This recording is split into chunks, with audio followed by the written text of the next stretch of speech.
तो नाज़रीन आपको बता दें कि राजस्थान असेंबली में शरीयत कानून के खिलाफ करारदाद आज मंजूर की जानी है। आइए को सीधे वहीं लिए चलते हैं।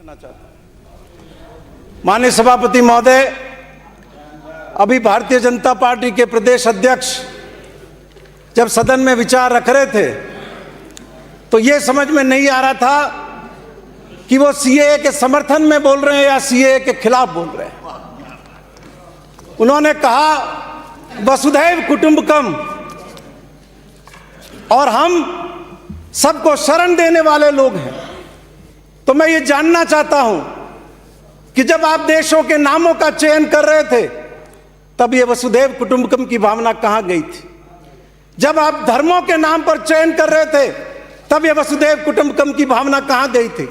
हमारी सीमा 8 देशों से लगती हुई है। माननीय सभापति महोदय, क्या देश की जनता जान सकती है कि चीन में इन मुसलमानों के साथ प्रताड़ना हो रही है, तिब्बत में जिन बौद्धों के साथ प्रताड़ना हो रही है, म्यांमार में, बर्मा में जिन मुसलमानों के साथ प्रताड़ना हो रही है, श्रीलंका में जिन बौद्धों के साथ प्रताड़ना हो रही है, क्या इस भारतवर्ष की वो वसुधैव कुटुंबकम की भावना इस देश को, हमारी संसद को और हमको प्रेरित नहीं करती है कि हम अपने सभी पड़ोसी देशों के साथ उस तरीके की भावना रखें? और माननीय सभापति महोदय, उन्होंने बहुत धमकाने और चेतावनी के लहजे में कहा कि आपके फूफा को भी कानून लागू करना पड़ेगा। माननीय सभापति महोदय, मैं आपके माध्यम से निवेदन करना चाहता हूं, ये आपके संसद प्रिंसिपल ने, आपके वरिष्ठ नेता सलमान खुर्शीद ने, आपके वरिष्ठ नेता ने और माननीय सदस्य इन चारों ने कहा है संवैधानिक बाध्यता है, इस कानून को लागू करना पड़ेगा। विराज आप माननीय कटारिया जी प्लीज, आपकी सीमा है, आपकी बात हो गई है तो मैं बोलूं, करना पड़ेगा फिर इसको। हो गई। माननीय सभापति महोदय, यह सही है कि संसद को कानून बनाने का अधिकार प्राप्त है, लेकिन माननीय सभापति महोदय वो असीमित नहीं है।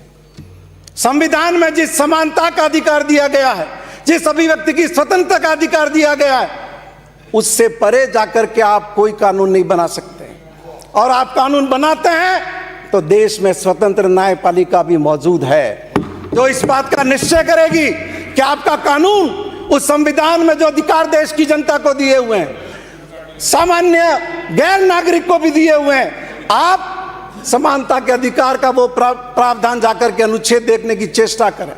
उसमें लिखा हुआ है एनी पर्सन, और आपने जिस कानून का निर्माण किया है वो देश के संविधान के विपरीत है, संविधान में दिए हुए अधिकारों का हनन करता है और उस भारतवर्ष की 10,000 साल की सभ्यता का हनन करता है, आत्मा का हनन करता है, जो इस देश ने 10,000 साल में दुनिया को, आप स्वामी विवेकानंद का नाम लेते, क्यों जाना पड़ा उन्हें अमेरिका? क्या कहने गए थे वो ये बताने के लिए गए थे कि जिस सनातन धर्म के अंदर, जिन मानवीय मूल्यों के अंदर वो आस्था रखते हैं, पूरी दुनिया उसके माध्यम से लाभान्वित हो, वो ये बताने के लिए गए थे।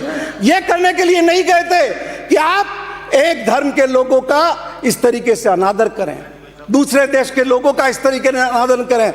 मैं पूछना चाहता हूं, बांग्लादेश से मुस्लिम राष्ट्र है, तस्लीमा नसरीन को क्यों आना पड़ा?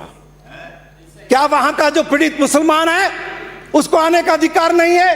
क्या पाकिस्तान का संविधान अहमदी को बारे में यह घोषणा नहीं करता कि वो इस्लाम का हिस्सा नहीं है? क्या भारत से गए हुए मुहाजिर वहां प्रताड़ित नहीं है? क्या वहां पर शिया प्रताड़ित नहीं है?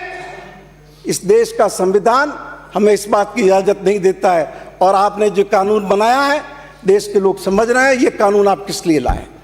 माननीय सभापति महोदय, मैं आपका ध्यान दिलाना चाहूंगा, महात्मा गांधी ने किताब रखी थी दक्षिण अफ्रीका में, हिंद स्वराज्य के नाम से। देश आजाद हुआ उससे पहले 1940 के ठीक बाद पंडित नेहरू ने 40 साल जो देश को जाना 1940 से पहले, उन्होंने पुस्तक लिखी डिस्कवरी ऑफ इंडिया, भारत की खोज। देश में अखबार भी चलते थे, अंग्रेजी में चला हिंदुस्तान टाइम्स, उसका हिंदी वर्जन था हिंदुस्तान। एक अंग्रेजी का अखबार निकलता है द हिंदू, विभाजन हुआ, पाकिस्तान ने अपना नाम चुन लिया पाकिस्तान। हमने अपना नाम हिंदुस्तान नहीं रखा, हमने अपना नाम भारत रखा। और वो करोड़ों लोग जो उस समय देश छोड़ करके जा रहे थे, उनको वो रुके, करोड़ों मुसलमान रुके। किस लिए रुके? हमने ये भरोसा दिया उनको कि आपके यहां पर हिफाजत की जाएगी, कोई राजनीतिक भेदभाव नहीं होगा आपका, कोई ऐसा कानून नहीं बनाया जाएगा जिसमें आपको टारगेट किया जाए। इस भरोसे के आधार पर रुके और 70 साल में मिलजुल कर देश का